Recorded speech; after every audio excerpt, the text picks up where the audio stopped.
Olá, tudo bem? Sou o professor Maurício de Menezes, professor de História, essa disciplina sensacional.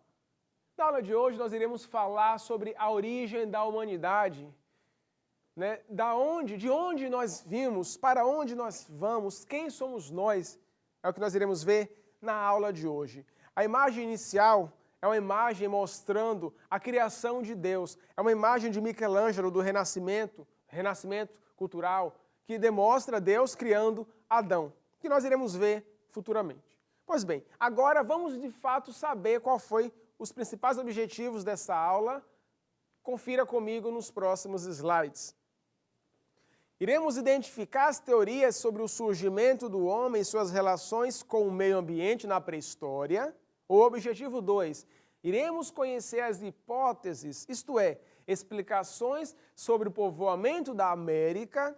Terceiro objetivo, iremos avaliar aspectos que refletem a cultura brasileira atualmente e que são heranças e costumes indígenas. E o quarto objetivo, iremos entender o processo de sedentarismo, analisando as características dos caçadores-coletores, agricultores e povos dos sambaquis. Esses são os principais objetivos. Qual é, então, de fato, a origem do homem? Existem duas principais explicações, explicando como o ser humano chegou aqui na Terra. A primeira é a criacionista. Você pode verificar no slide, nós temos aí duas imagens. A imagem onde tem Adão e Eva, sobre a criação, a teoria criacionista, e do outro lado nós temos a evolução, teoria chamada de evolucionismo, que nós iremos ver mais à frente. Bem, vamos fazer um comparativo sobre as duas principais teorias, criacionismo e evolucionismo. Podemos visualizar neste slide um quadro comparativo entre as ideias criacionistas e as ideias do evolucionismo. A teoria criacionista, a teoria principal é sobre a criação de Deus. O evolucionismo, a teoria é da evolução das espécies. A base do criacionismo é a Bíblia, a fé, a religião, é Deus. E a base do evolucionismo é a ciência, embasamento científico.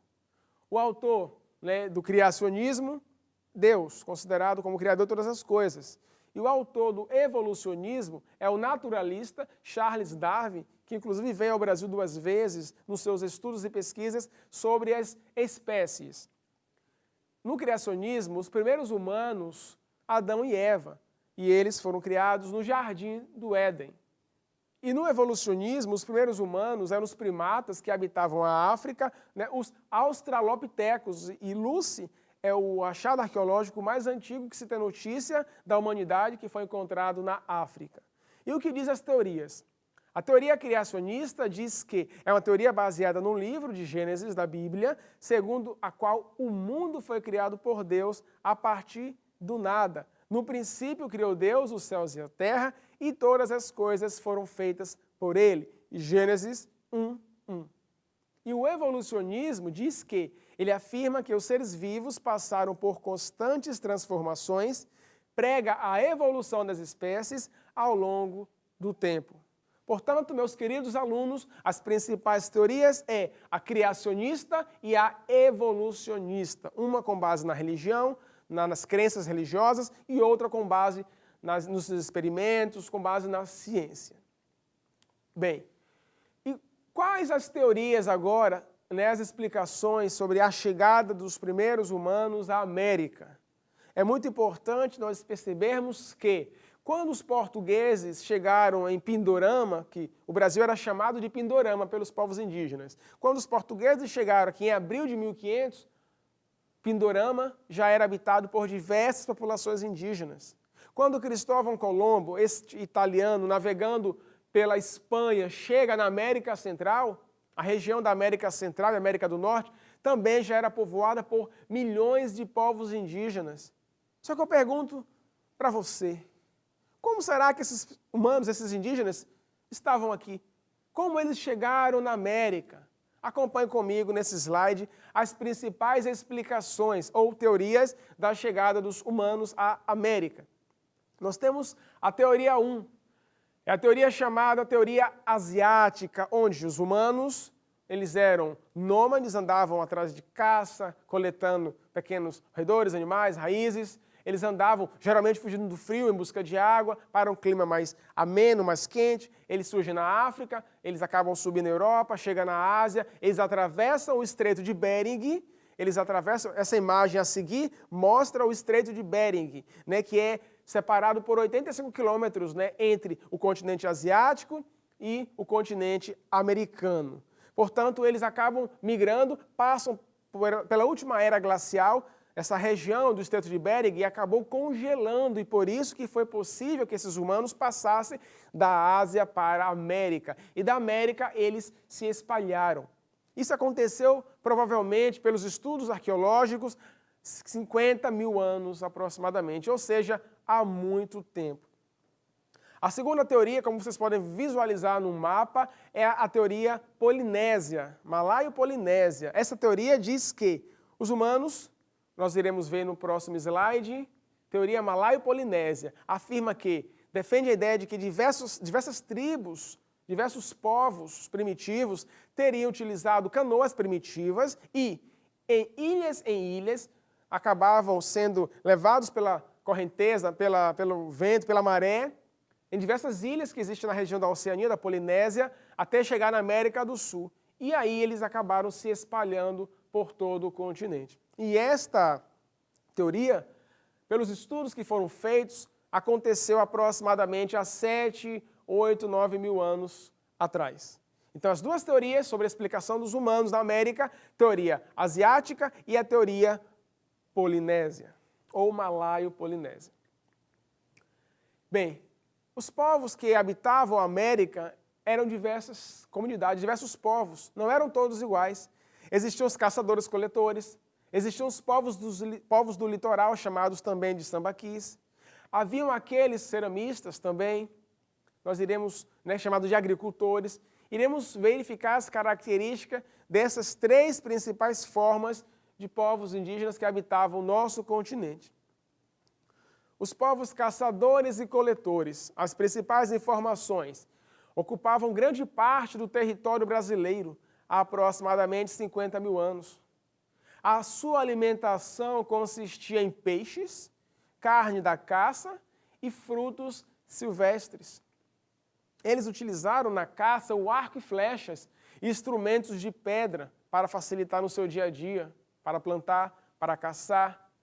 E outra informação muito importante, eles viviam nas florestas, em lugares abertos ou em cavernas, onde deixaram vestígios históricos. A arte rupestre retratando a caça, a dança, a guerra, entre outros. Portanto, esse item último é muito importante, que demonstra a riqueza que eles deixaram nos sítios arqueológicos, nas cavernas onde eles habitavam. Nós temos na próxima imagem uma pintura rupestre. É uma pintura, uma imagem feita com gordura, com sangue, que esses povos primitivos faziam geralmente nas cavernas, retratando o seu dia a dia, retratando a caça, retratando a crença, diversas informações riquíssimas sobre os povos pré-históricos que habitavam o Brasil e o mundo. Inclusive, essa imagem que vocês estão vendo é uma imagem que está assim no Brasil, no estado do Piauí, no Parque Nacional Serra da Capivara, que inclusive é o parque que tem a maior quantidade de pinturas rupestres no mundo. Ele está aqui no nosso país. Então, esses povos que habitavam essas regiões, que eram os que faziam as inscrições rupestres, eles eram caçadores e coletores e eles não tinham lugar fixo para morar. Eles andavam se mudando constantemente. As pessoas que se mudavam constantemente na época pré-histórica, nós chamamos de nômades. Eles praticavam o nomadismo, eles estavam sempre em um lugar diferente. Nós podemos ver na imagem uma grande classificação separando os povos nômades dos povos sedentários. E essa imagem reflete o nosso dia. Temos um homem aí de mudança. Ele vai para algum lugar em busca de emprego, possivelmente, em busca de uma vida melhor, talvez fugindo da seca, ou em busca de um emprego. É por esse motivo que hoje as pessoas geralmente começam a se mudar. E Na outra imagem, nós podemos ver um rapaz assistindo, sentado bem confortável no seu sofá. Muito embora a realidade hoje em dia não é apenas televisão, é a TV e também o celular. Muitas pessoas hoje em dia ficam sedentárias. O sedentarismo hoje são pessoas que não praticam atividade física. Ainda bem que vocês, meus queridos alunos, minhas queridas alunas, não são sedentárias, praticam sempre atividades físicas. É o que eu espero. Então, na pré-história, os povos nômades eram aqueles que não tinham residência fixa. Já os sedentários eram os que possuíam moradia fixa. Aí eu pergunto para vocês, o que tornou o homem pré-histórico sedentário? Simples.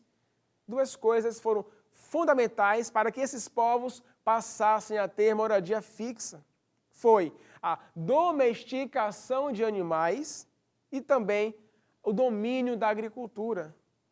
Bem, a domesticação de animais, ela servia principalmente para que os animais, fala o cachorro, ajudasse durante a caça, ajudasse a vigiar, guardar o rebanho de ovelhas, por exemplo. Então os animais eles eram domesticados também para serem comidos, com certeza, e também para ajudar na caça e na fiscalização do rebanho. Além da domesticação dos animais, o homem ele aprende a plantar. E agora, com o domínio da agricultura, ele pode sim ir caçar, ele pode ir em busca de água, em busca de peixes, mas ele vai voltar.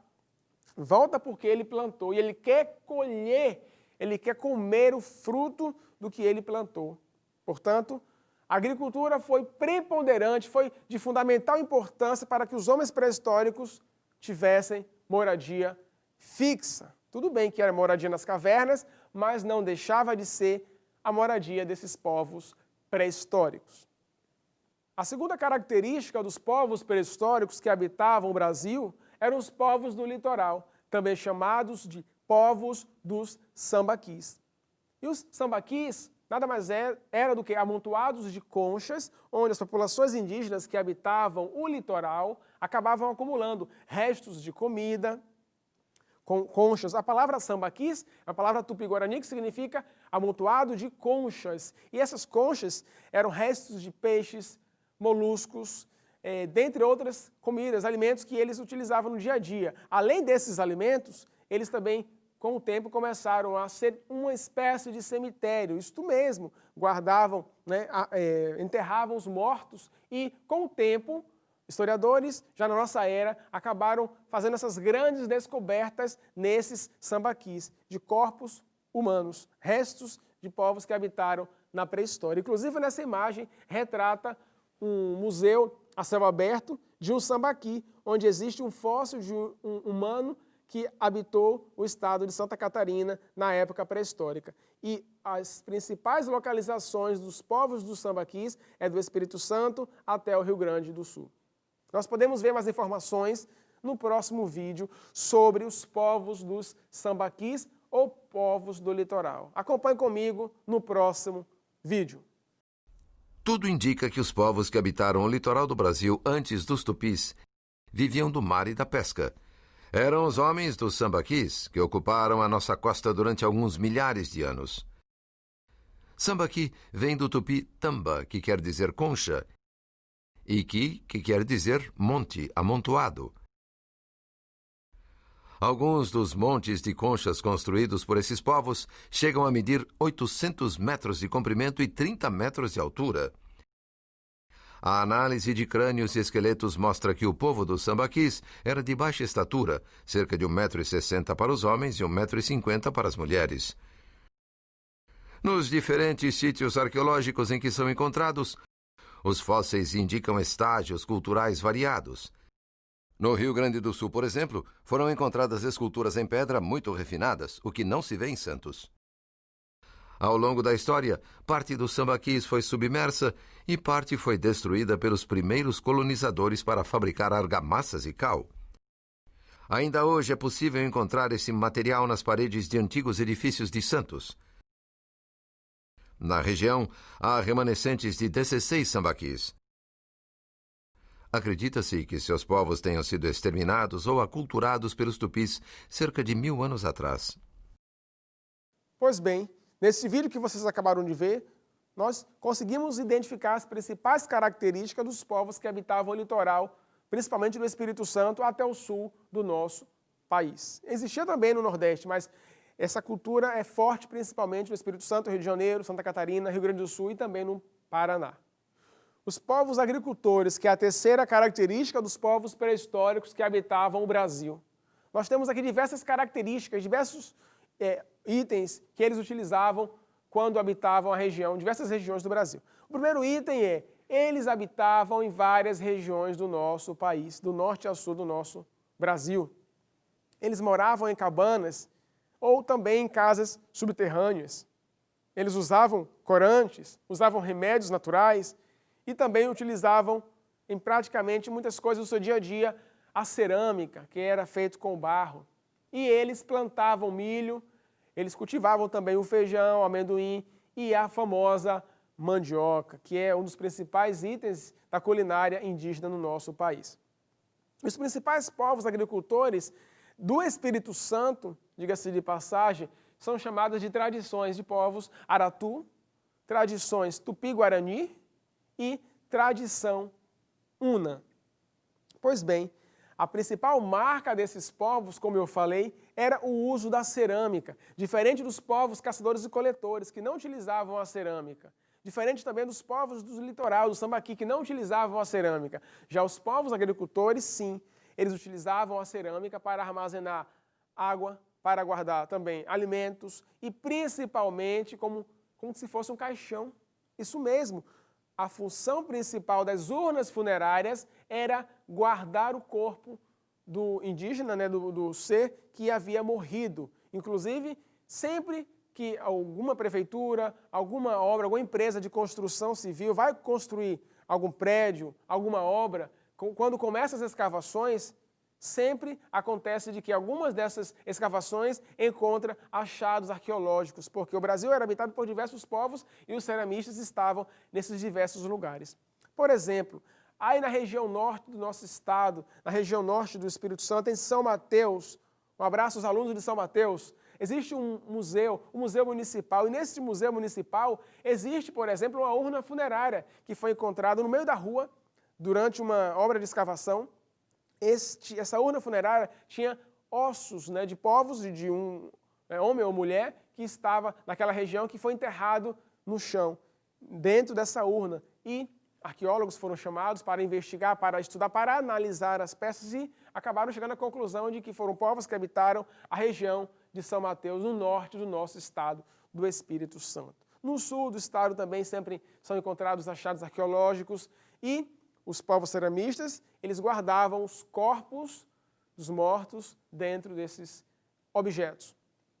Bem, nós temos aqui agora alguns acervos arqueológicos capixaba. Vamos verificar no próximo slide, as principais informações que nós temos armazenados nos museus, catalogados em vários arquivos do nosso estado.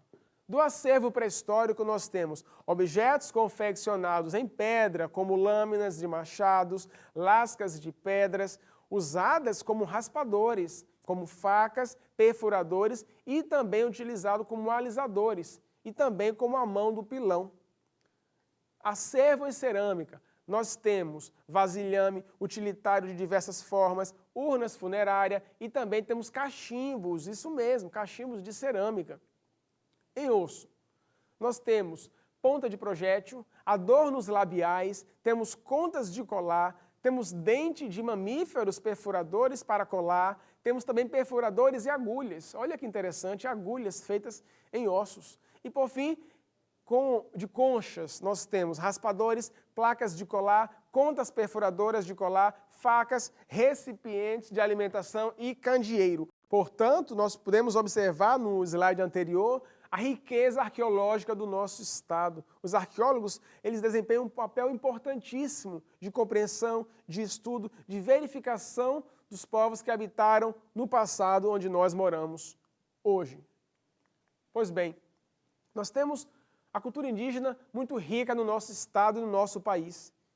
Os indígenas que habitavam Pindorama, os indígenas que habitavam o Brasil, nós temos uma grande herança cultural, nós temos também um termo chamado de índio indígena, que nós iremos ver qual é as diferenças, antropofagia e canibalismo, o genocídio e também a organização em papéis sociais. Bem, herança cultural. O que é uma herança? Heranças são objetos, conhecimentos deixados por povos que viveram no passado.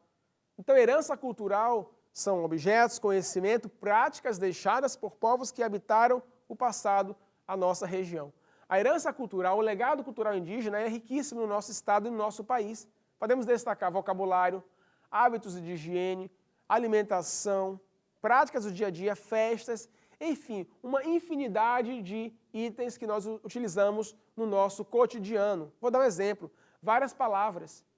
Palavras como Camburi, Guarapari, Ibiraçu. Nós temos várias outras cidades também que são palavras de origem indígena. Nós temos nomes de frutas, nomes de animais que também são palavras indígenas, muriçoca, abacaxi, maracujá, diversas palavras do nosso dia a dia, é o vocabulário indígena. Nós temos também práticas de higiene, por exemplo, tomar banho todos os dias. Nós, brasileiros, utilizamos nessa prática como algo normal. E isto também é uma herança indígena. Os povos portugueses, os europeus, por exemplo, eles não tinham essa prática de tomar banho todos os dias. Eles estranharam os povos indígenas tomar banho todos os dias. Essa prática é uma prática que herdamos dos povos indígenas. A depilação, as danças, por exemplo, muitas danças, manifestações culturais, objetos do dia a dia, como adornos, como pulseira, como vários colares, também tem muito a ver da cultura indígena. Culinária, essa parte é uma parte deliciosa.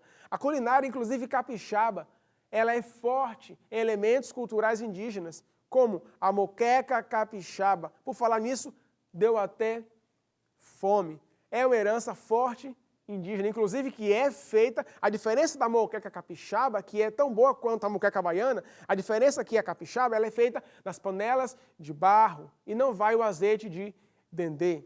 Essa é a principal diferença. A moqueca baiana, que também é muito boa, vai azeite de dendê, né, na sua composição e não é necessariamente feita em panelas de barro. Já a moqueca capixaba, sim, é feita em panelas de barro, que existe uma tradição forte aqui na Grande Vitória das mulheres que fazem, né, que praticam essa prática artesanal de construir essas panelas de barro. Você, acredito, deve ter na sua casa ou na casa de sua avó uma panela de barro.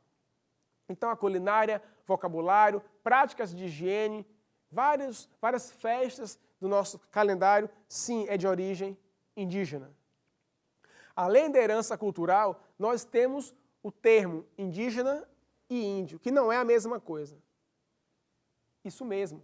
Índio é um nome genérico, foi o nome dado por Cristóvão Colombo assim que ele chega à América. Cristóvão Colombo, que navegou e chegou na América Central, em 1492, ele queria chegar nas Índias para adquirir especiarias e ele estava crente que tinha chegado na Índia. E as pessoas que moravam na Índia naquela época eram chamados de índios. Por esse motivo que Cristóvão Colombo chama os habitantes da América de índios. E o termo indígena é uma palavra que significa nativo, é o nome mais coerente, é o nome correto para denominar as populações indígenas que habitavam o nosso continente e o nosso país. Então não é índio, o nome correto é indígena, que significa nativo, é tupi, guarani, é o nome daquele grupo étnico, daquele grupo indígena. Antropofagia e canibalismo. Será que é a mesma coisa? Claro que não. E a antropofagia e o canibalismo não era uma prática de todas as populações indígenas. Apenas alguns poucos grupos no Brasil pré-histórico praticavam a antropofagia ou o canibalismo, que são coisas bem diferentes. Bem, canibalismo é comer carne de humanos, simplesmente para matar fome, porque eu matei, você é meu inimigo e eu vou comer a sua carne porque eu estou com fome, para que a nossa cultura, para que o nosso grupo não morra de fome. Então, o canibalismo é comer por comer carne da mesma etnia. E a antropofagia, ela é diferente porque as pessoas comem sim da mesma etnia, da mesma raça, humanos, porém, eu só como em um ritual religioso, onde eu vou adquirir as características de que eu estou comendo, de que eu estou devorando Ora, eu capturei um grupo indígena, um inimigo, e este indígena que foi capturado, se porventura ele demonstrar medo, ele começar a chorar, eu não quero morrer, não. Se ele demonstrar essa fraqueza, os grupos indígenas que iriam comer este inimigo, vai liberar, não vai comer, porque para as etnias antropofágicas, eu só vou comer aquele que eu quero adquirir as características, as qualidades de guerreiro, de forte, de inteligente. E se ele demonstrar fraqueza, e se eu devorá-lo, se eu comer este inimigo que mostrou fraqueza, eu também vou ficar semelhante a ele, com esta fraqueza, com medo. Então, mas geralmente quem era capturado não tinha medo da morte. Para o indígena capturado, era um orgulho eu morrer, porque fazia parte do ritual religioso dos povos indígenas da época do Brasil colonial e também do Brasil pré-histórico. Bem, genocídio. O que é genocídio e choque cultural? Genocídio é a grande quantidade de grupos indígenas que morreram em contato com os europeus, por diversos fatores, por doenças trazidas pelos europeus, como a varíola, o sarampo, como a gripe. As doenças que os europeus tinham na Europa, o sistema imunológico já tinha anticorpos para resistir àquela doença. Porém, os povos indígenas, o sistema imunológico não tinha adquirido a proteção necessária e milhões acabaram morrendo. Outro fator que fez com que os europeus tivessem uma supremacia diante dos indígenas eram as armas. Isso mesmo, as armas dos europeus bem mais potentes do que as armas das populações indígenas. Enfim, vários fatores fizeram com que aproximadamente 70 milhões, eu falei 70 milhões de povos indígenas na América acabassem morrendo durante o contato com o homem branco. O maior genocídio da história da humanidade. E o choque cultural foi um encontro das culturas onde houve um estranhamento de várias práticas religiosas, práticas culturais, a forma de lidar com a natureza, a forma de fazer comida, enfim, o choque cultural fez com que tivesse de início esse estranhamento de culturas totalmente diferentes, cultura europeia e cultura indígena. E eles, de início, tiveram um encontro amistoso, realizaram trocas comerciais chamadas de escambo. Eram trocas em que o indígena providenciava alimentação, toras, de pau-brasil, em troca de bugigangas como tesoura, como pente-espelho, como anzol. Era troca sem usar moeda, chamamos de escambo. Os dois lados estavam ganhando nessa troca. Não pense você que o indígena estava tomando prejuízo. Claro que não. Para o indígena, para a cultura indígena, os objetos adquiridos com os europeus valiam uma fortuna. Assim como para os europeus, a história de pau-brasil valia também uma fortuna. Então, ambas as culturas saíam ganhando nessa troca comercial chamada de escambo. Bem, e nós temos, para finalizar, a organização e os papéis sociais das comunidades indígenas. Eles são todos iguais? Com certeza não. As populações indígenas que habitam, inclusive, há sim ainda no nosso município de Aracruz, o único grupo, as únicas comunidades indígenas remanescentes, Tupi-Guarani. Eles, no passado e no presente, existiam diversas funções sociais. Existiam as funções das mulheres na comunidade e as funções dos homens. Geralmente os homens é quem vai caçar, vai na guerra, é quem pesca, é quem prepara o terreno para novas plantações, essa prática chamada de coivara. E as mulheres são responsáveis pela plantação. Muito bem, as mulheres é que têm a principal função de plantar, de colher, cuidar das crianças. E existe também o cacique, que é o líder militar, e tem o pajé, que é o curandeiro, o líder religioso, o guia espiritual, é quem entende das ervas, dos chás, é quem tem contato com os espíritos para que possa, sim, fazer com que o mal, a doença, vá embora daquele que está acometido dessa enfermidade. Essa prática nós chamamos de pagelança. Essas são as principais organizações sociais dos grupos indígenas. E não existiam classes sociais. Eles viviam em comunidade. Tudo que era adquirido na caça, na pesca, na plantação, era dividido de igual modo para todos que habitavam naquela comunidade indígena. E o último slide, nós temos aqui uma imagem de grupos indígenas que ainda vivem, né, que moram, que residem na cidade de Aracruz. Nós temos 9 comunidades indígenas. São Caieiras Velha, Boa Esperança, que é Tecoaporã, temos Irajá, temos também a comunidade de Comboios, temos o Pau-Brasil, Piraquiaçu, que significa peixe grande, Três Palmeiras, né, que é Boapi, Pindô. Então, essas 9 comunidades indígenas, elas ainda vivem na região de Aracruz.